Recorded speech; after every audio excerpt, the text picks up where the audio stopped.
Guys, আমি কিছু জিনিস কিনেছি তা আপনাদের সাথে শেয়ার করবো। চলো দেখা যাক।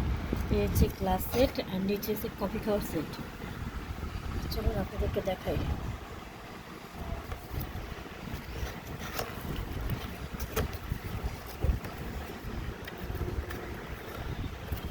এই হচ্ছে গ্লাস সেট, এই হচ্ছে গ্লাস।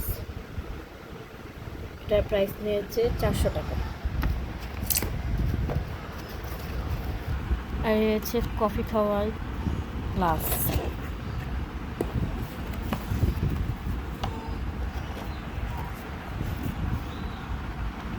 এটা নিয়েছে 500 টাকা।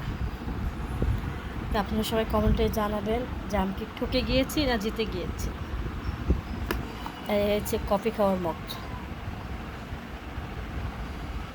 সবাই কমেন্টে জানাবেন যে কীরকম হয়েছে।